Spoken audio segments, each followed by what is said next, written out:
పిల్లల టీవీ. ఏమండి, పక్కింటి ఆయన వాళ్ళ ఆవిడనే పువ్వుల్లో పెట్టుకొని చూసుకుంటున్నాడంట.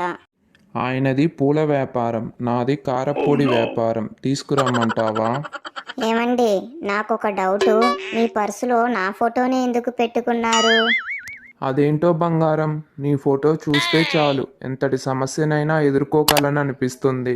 నేను దొరకటం మీ అదృష్టమని ఇప్పటికైనా ఒప్పుకున్నారు. అదృష్టమా పాడా, నీ ఫోటో చూడగానే ఇంతకంటే పెద్ద సమస్య ఏది ఉంటుందిలే అని అనిపిస్తుంది. ఏమండి, ఎదురింటి ఆయన ఆఫీస్కి వెళ్లే ముందు వాళ్ళ ఆవిడకి ఒక ముద్దు ఇచ్చి వెళ్తారు. అలా మీరెందుకు చెయ్యరు? అలా పరిచయం లేని వాళ్ళకి ముద్దిస్తే బాగోదేమో కదా. ఏమండి, మీరు రోడ్డు మీద వెళ్తూ ఉంటే ఒక అందమైన అమ్మాయి మిమ్మల్ని చూసి నవ్వింది. అప్పుడు మీరేం చేస్తారు? నువ్వు అడిగిన క్వశ్చన్ క్లియర్గా లేదు బంగారం. నేను అడిగిన క్వశ్చన్ క్లియర్గా లేదా? ఎందుకు? నువ్వు అప్పుడు ఎక్కడ ఉన్నావో చెప్పలేదుగా.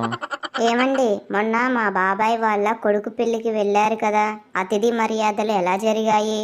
అతిథి మర్యాదలు అమోఘం. భోజనాలు అయిపోయాక ఐస్ క్రీమ్ ఇచ్చారు చూడు, సూపర్.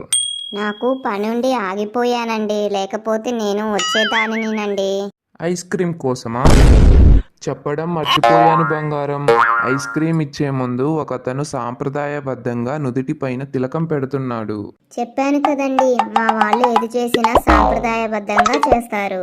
నేను అదే అనుకున్నా బంగారం, కానీ తర్వాత తెలిసింది ఐస్ క్రీమ్ కోసం రెండవసారి వస్తే గుర్తుపట్టడానికి తిలకం పెడుతున్నారని.